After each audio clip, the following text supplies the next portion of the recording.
Today's guest has spent his career around baseball as a player, a scout, a coach, now a manager of baseball operations and hitting for the Lancaster Stormers. Troy, when you think about baseball, when did baseball become the game for you? That's a great question. I remember when I was in elementary school. Yes, I went to school with Jesus. I know I'm old, but You know what, Troy? I am actually older than you. uh, I had difficulties reading, and I spent my summers for with a reading tutor. And my dad took me to my first baseball game, and I was so obsessed with the way that they turned a double play. And I remember going into the tutor the next day and just explaining this whole concept and how amazing it was. And I remember that day, the tutor said to my parents, once he finds something he loves, he'll start reading more. And that's exactly what happened.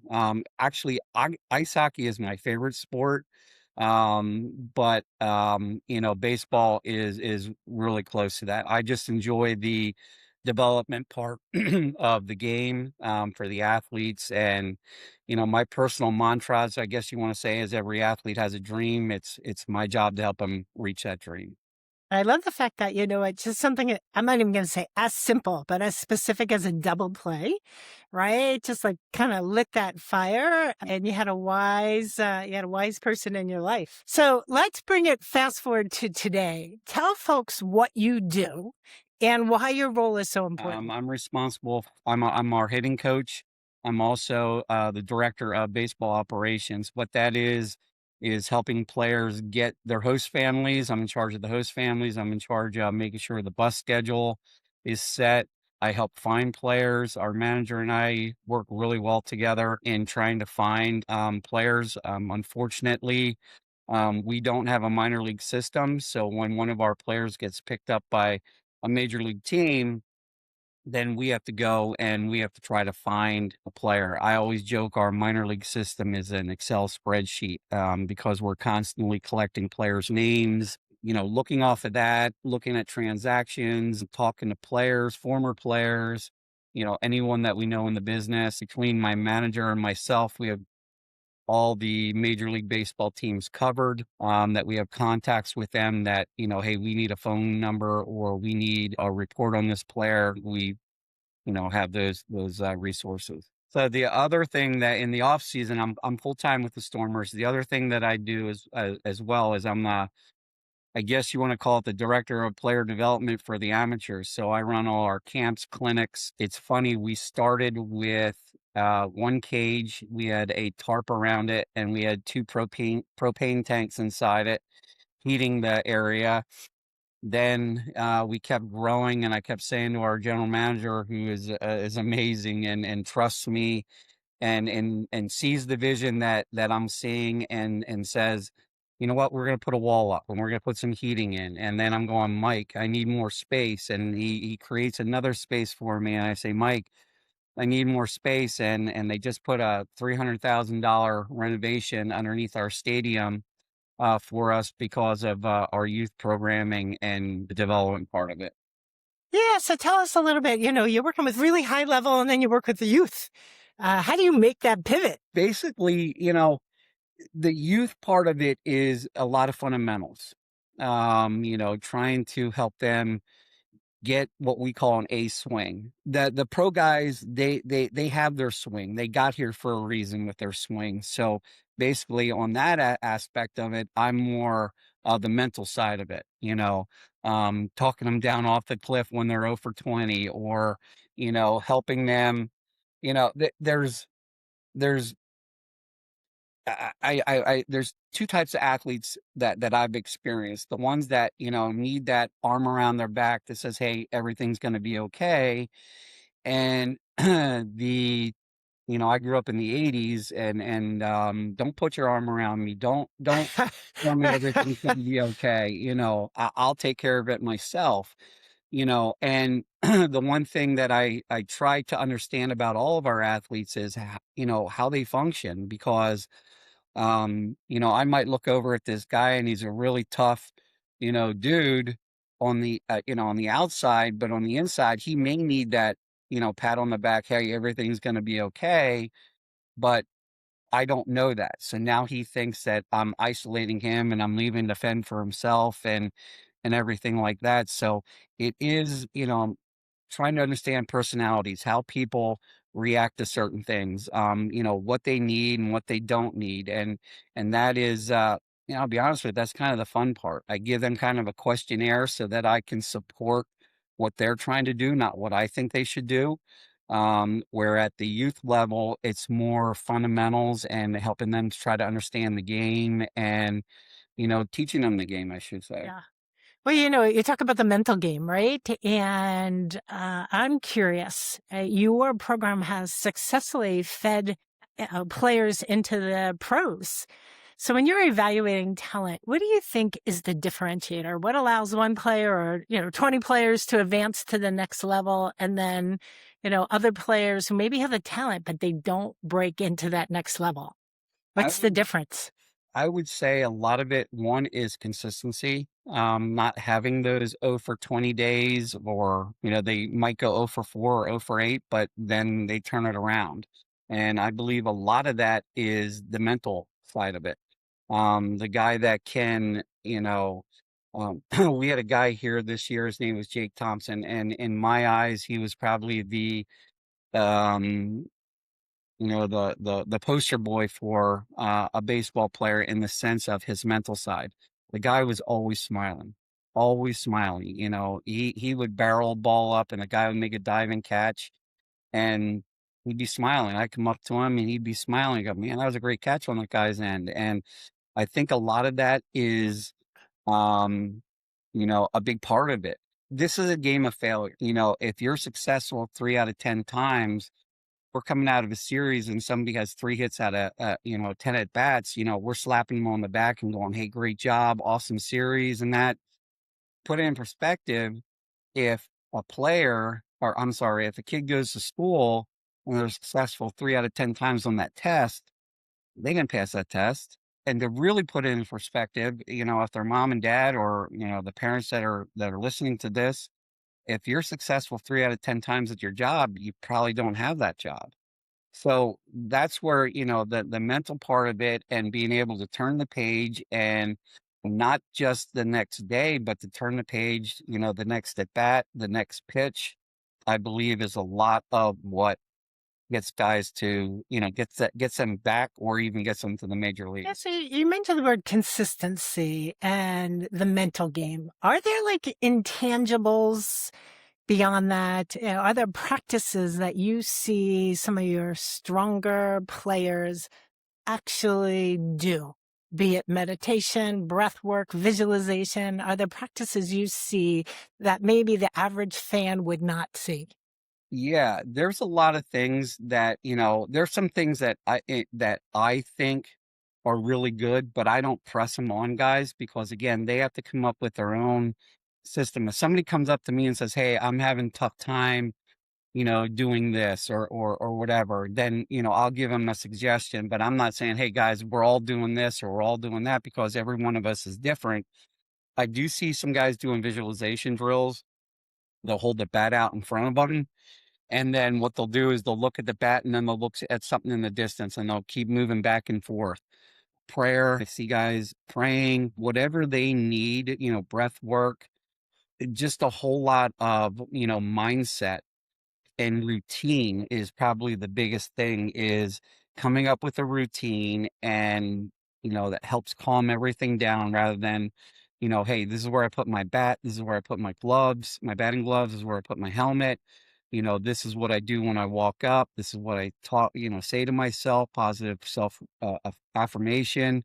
Let's say that a routine would be, let's say he swings and misses at a ball, he might take his cleat and kind of, rub it back and forth like he's erasing what just happened.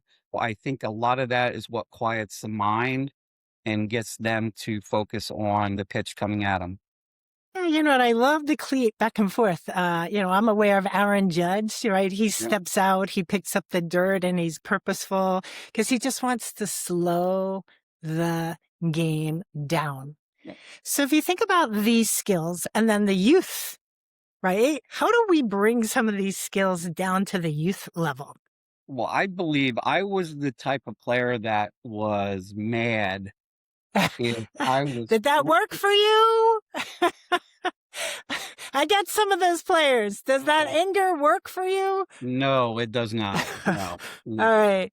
So I was the type of guy that was, if I was 4 for 4 with 4 singles, I wanted to know why I wasn't 4 for 4 with 4 doubles. So again, I believe my pilgrimage in life is to explain to even at our younger, we have what we call a futures program, which is 4, 5, and 6 year olds. Explain to them that this game is a game of failure. And if you can't accept failure, this probably isn't the game for you because it's just going to get you, tied up and stressed out and everything like that. What they're doing at the big league level, a 10-year-old could do as far as the breathing, as far as erasing the mistake, whatever their routine might be.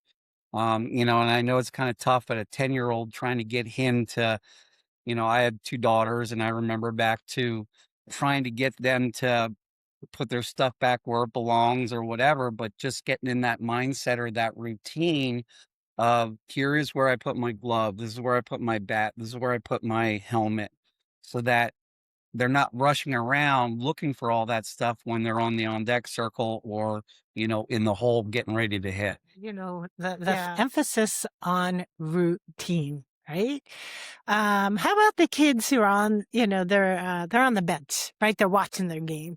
What advice do you have for them to help them like really recognize like when I'm not immediately playing, I should be learning. What Abs- advice do you have for, the athlete that's, on the bench just waiting their turn? Yep. The the biggest thing that I can say is the game is going to tell a story.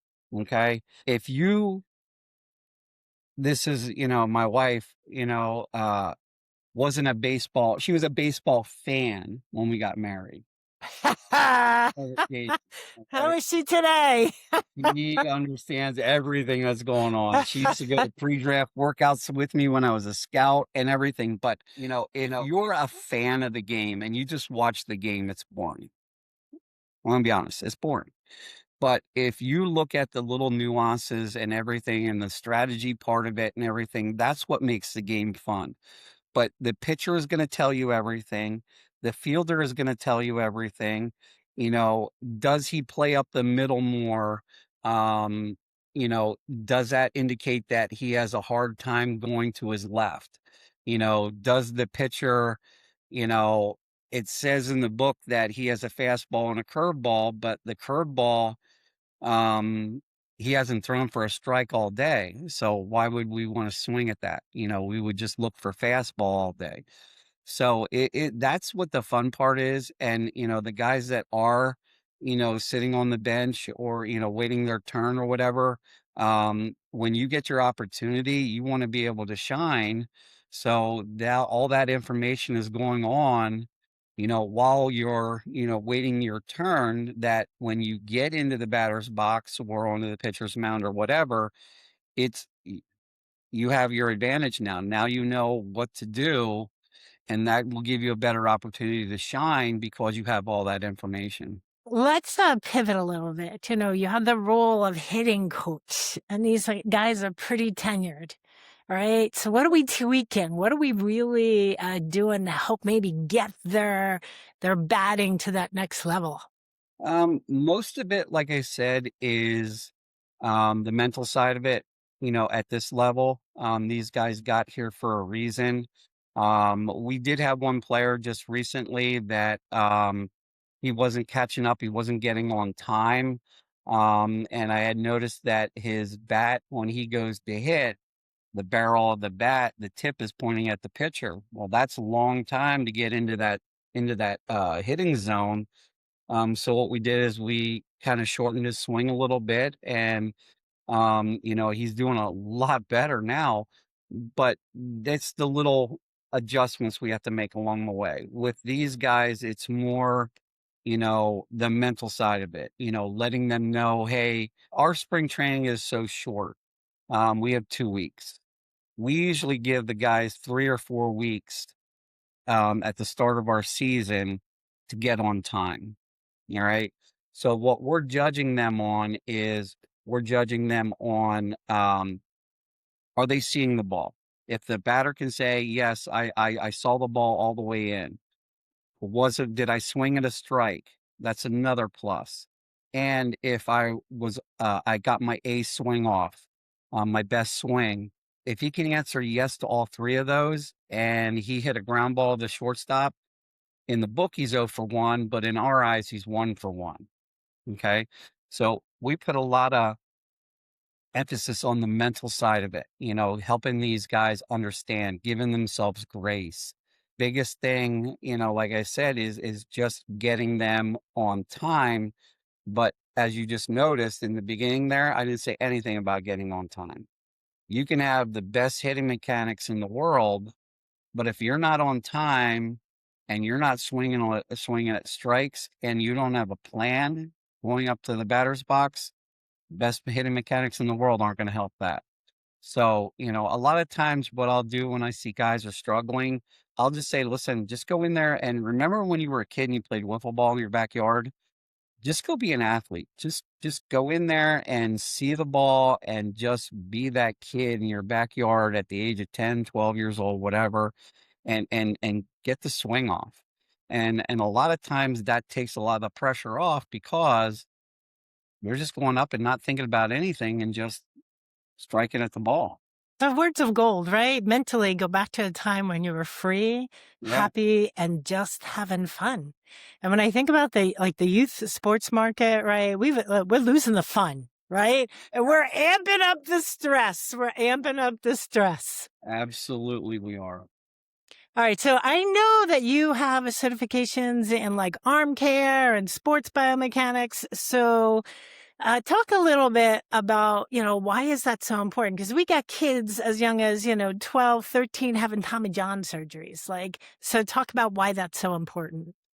So I believe there's three reasons why you can't do something. One, you were never taught. So nobody ever taught you how to throw or hit or anything like that. The second one is I believe there might be a physical limitation. You can't perform that movement because your lower body is stiff, or you have no range of motion in your hips or whatever it may be. And then the third reason is that little guy inside your head that's telling you can't do something. So what I tried to do is I tried to incorporate all those skills, or tried to acquire all those skills that I could be the best coach I possibly could be. So having that biomechanic, I was a sports performance director for 5 years, and that helped me to understand how the body moved. We had a guy with the Seattle Mariners that he was pulling his front shoulder all the time. We kept saying, Zach, keep your shoulder in. Zach, keep your shoulder in. And you could see he was trying. So then what we did is we tested his hips. When we found out his hips and his obliques were so tight that he had to yank his front side to be able to have his backside come around. So we put him on a program, and in 6 weeks, he was able to keep that front side closed and be able to hit the ball more consistently.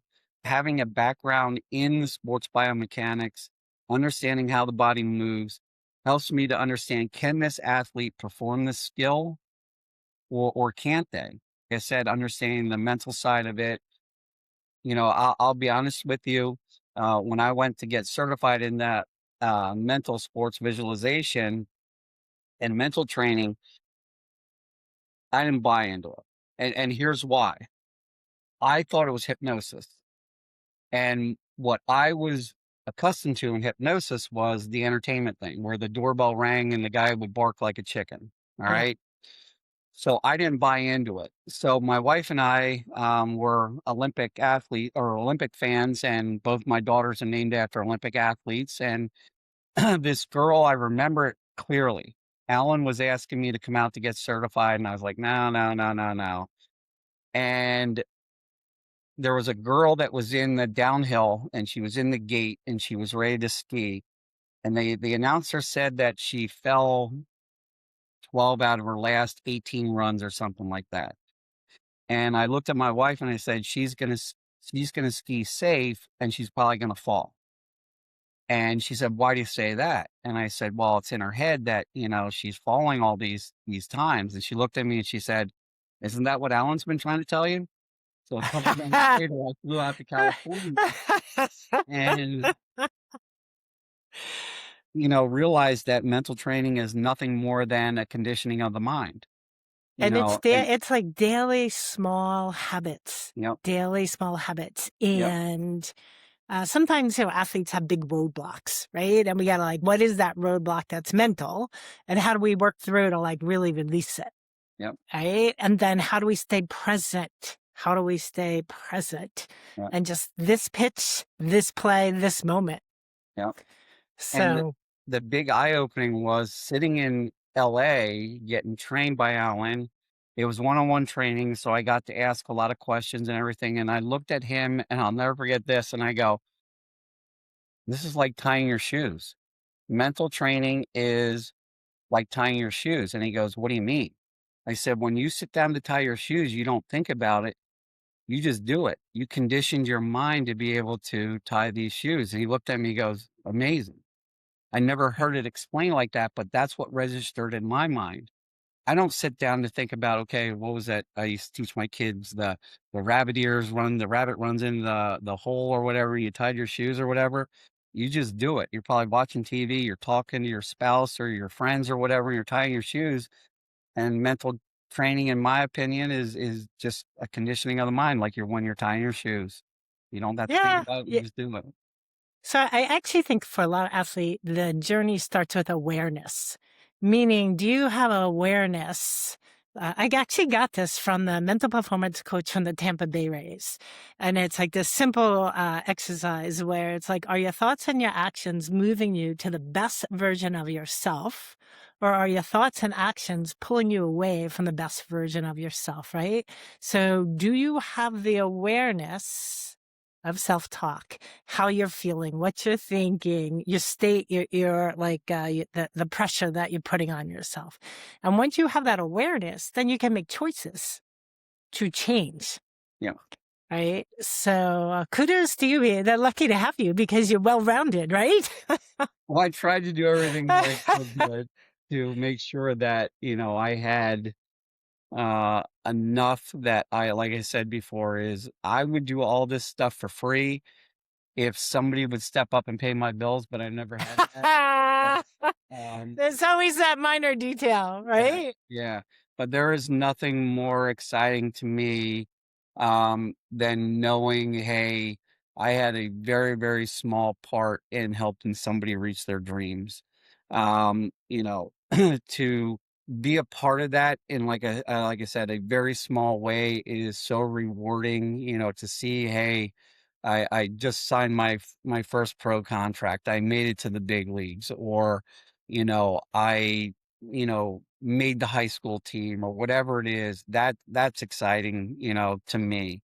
And motivates me. That's my why. I guess you want to say for, my career part of it. I love that. So I want to ask if you were counseling, a really ambitious 12, 13-year-old who kind of, stands out a little bit and has parents that are all in, what counsel would you give them to help them put themselves in the best position for their career and their life relative to baseball?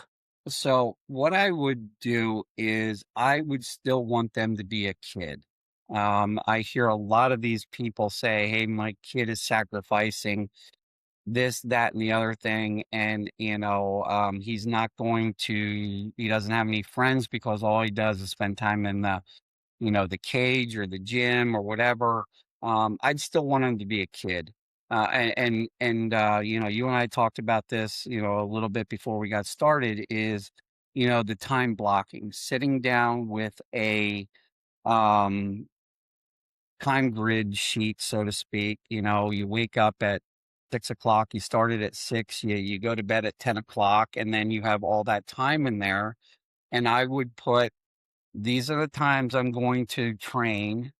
These are the times that I'm going to go hang out with Billy, across the street, and we're going to play wiffle ball, go fishing or whatever, and block all that stuff out, kind of create a routine if that's what he wants to do. It's sad to hear a lot of kids say, I did this or I did that, committed, and I burned out. And I believe a lot of that burning out is because, one, you're around the same thing over and over and over again. But then number two is you're not experiencing life. You're not hanging out with your friends. You're not going to the movies. I mean, do they even do that anymore? Whatever it is, that they're not being a kid, because this game can be taken away from you so quickly. In a heartbeat. That being said, and then looking back on it and saying, man, what I did all this for nothing. You got to enjoy the journey. You have to enjoy the journey. Absolutely. I have a friend that her son is a motocross racer, and he is thinking he doesn't want to do this anymore. The comment that she had made was, he started this, he dedicated his life to this since he's been 12 years old, and that's all he knows. And I get that part of it, and I do. But, like I said, with kids coming up nowadays and wanting to specialize, nah, man, go play ice hockey, go play basketball, go play football. Get your swings in between those practices or whatever. But just, be an athlete, enjoy your time being a kid, just keep working hard, to get to what you want to do. But again, have fun in the meantime with it. It's not a Yeah. full-time job for a 12-year-old. Great advice. Great advice. All right. I want to do a lightning round. All right. Lightning round. All right. Favorite ballpark ever visited? I've been to a lot of ballparks. I'd probably say this isn't Bank Park. Favorite baseball movie? Major League. Walk-up song. If you had to choose one today, introducing Troy, what would your song be? I'm really getting into this dark country. It's really like banjo, electric guitar. So probably something it's AI generated, and I don't know, probably one of those songs. Best restaurant in Lancaster? I'd probably say Hess's Barbecue. I love, I'm a Southern mentality, type of guy. So I like barbecue. So I'd probably say Hess's. And is there a baseball player out there that every young baseball player should be watching right now? Like they're dynamo. They're fun to watch. Only because he's here recently and he is kind of a local guy, Nick Lucky. Nick, I love watching him run. He is so athletic. I know Nick since he's 8 years old, I guess. He is so athletic. He does some things, and I'm thinking that was unbelievable. Nick was with us 1 year, and I got picked up by the Twins, and then Nick was released by the Twins. They said he had a lot of swing and miss. He came in this year and really did an amazing job. Listened to me a little bit instead of trying to hit the ball through the fence to hit the ball or hit the ball through the fence instead of him trying to hit the ball over the fence, and he is just amazing to watch. He's fun to watch run the bases, and he is just a hardworking, great kid. But any local kid here or any kid, I'd highly recommend, watching Nick. He's with the Mets. He's a AA right now. But he is just a great kid overall. And like I said, athletically, he just does all the right things. So we get someone to put our eye on. Yeah. You know what? The Lancaster Stormers are so much fun. My daughter and a couple friends were down there this weekend for a game. And so I just want to do a shout out to them and acknowledge you and say thank you for taking the time to share your wisdom. No, I appreciate you. Thank you. And best of luck for the rest of the season. Thank you.